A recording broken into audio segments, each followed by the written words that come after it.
કચ્છ તાલુકાના લખપત તાલુકામાં ફાટી નીકળેલા રોગચાળાનો ભોગ વિસ્તારના લોકો બની રહ્યા છે અને 14 લોકોએ જીવ ગુમાવ્યો છે। સરકાર અને પ્રશાસનનું ધ્યાન દોરવા છતાં કોઈ ગંભીર પગલાં લેવામાં આવ્યા નથી। લોકોને પીવાનું શુદ્ધ પાણી મળી રહે તેના માટે કોઈ સુવિધા નથી।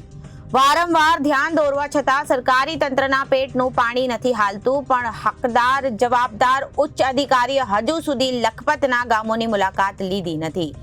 નિષ્ણાંત ડોક્ટરની ટીમો મોકલવી જોઈએ, લેબોરેટરી ટેસ્ટ થવા જોઈએ। લોકોના જાનમાલના રક્ષણની જવાબદારી સરકારની છે, આમાં બેદરકારી ના ચાલે। ત્યારે જ વિનંતી કરવામાં આવી કે તાત્કાલિક સિનિયર અધિકારીઓને રોગચાળાથી પ્રભાવિત વિસ્તારોમાં મોકલે અને પરિસ્થિતિને કાબૂમાં લેવા યોગ્ય કાર્યવાહી કરવામાં આવે। કચ્છ જિલ્લાના લખપત તાલુકામાં 14 વ્યક્તિઓના માત્ર આ ગણતરીના દિવસોમાં મૃત્યુ થયા છે। આજથી 4 દિવસ પહેલા મેં સરકારી તંત્રનું ધ્યાન દોર્યું હતું।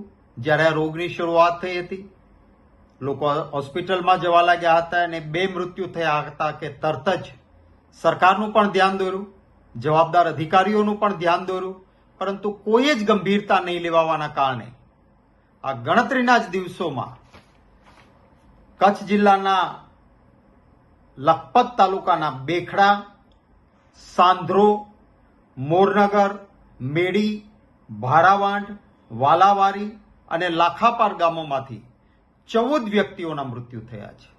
માણસના જીવનથી વધારે કિંમતી બીજું કશું જ ના હોઈ શકે। મને દુઃખ એ વાતનું છે કે ધ્યાન દોરવા છતાં, સ્થાનિક લોકોએ પણ વારંવાર કહેવા છતાં સરકારી તંત્રના પેટનું પાણી નથી હલતું। એક પણ જવાબદાર ઉચ્ચ અધિકારીએ હજી સુધી લખપત તાલુકાના ગામોની મુલાકાત નથી લીધી। ટીમો મોકલવી જોઈએ, બહારથી નિષ્ણાત ડોક્ટરોને મોકલવા જોઈએ, લેબોરેટરી ટેસ્ટ થવા જોઈએ અને માણસના મૃત્યુને અટકાવવા જોઈએ। ચોખ્ખું પીવાનું પાણી પણ ત્યાં હજી નથી પહોંચી રહ્યું। મચ્છરોનો અતિશય ઉપદ્રવ છે। જે પાઇપલાઇનમાં પાણી આવે છે એમાં પણ ખબર નહીં કેવા પ્રકારનું મિશ્રણ કરીને આવે છે। ભાંભળું, ખારું પાણી, ડોળું પાણી પીવા માટે ત્યાંના લોકો મજબૂર થાય છે। પ્રાથમિક આરોગ્ય કેન્દ્ર છે તો ત્યાં આગળ આયુષ ડોક્ટરો છે, એલોપેથીના નિષ્ણાત ડોક્ટરોની જગ્યાઓ ત્યાં ભરવામાં નથી આવી। CHC છે તાલુકાનું, માત્ર 1 ડોક્ટર છે। ત્યારે હું ખાસ વિનંતી કરીશ કે લોકોના જાનમાલના રક્ષણની જવાબદારી એ સરકારની જવાબદારી છે। આ પ્રકારની લિફાફોફી ન ચાલે। માનનીય મુખ્યમંત્રીશ્રીને વિનંતી છે કે તાત્કાલિક સિનિયર અધિકારીઓને ત્યાં મોકલો, પરિસ્થિતિને કાબૂમાં લો। લોકોને તાવ આવે, શરદી ઉધરસ થાય અને થોડા જ કલાકોમાં તો ન્યુમોનિયા જેવી પરિસ્થિતિ થાય, શ્વાસ લેવાની તકલીફ થાય અને માણસના મલ્ટી ઓર્ગન ફેલિયર થાય છે। યુવાનોના મૃત્યુ થાય છે, નાના બાળકોના મૃત્યુ થાય છે। ત્યારે આમાં બેદરકારી ન ચાલે। હું ખાસ વિનંતી કરું છું કે લખપત તાલુકાના આ ગામોમાં તાત્કાલિક સિનિયર અધિકારીઓની ટીમ પહોંચે, આરોગ્ય વિભાગના નિષ્ણાત ડોક્ટરોની ટીમ।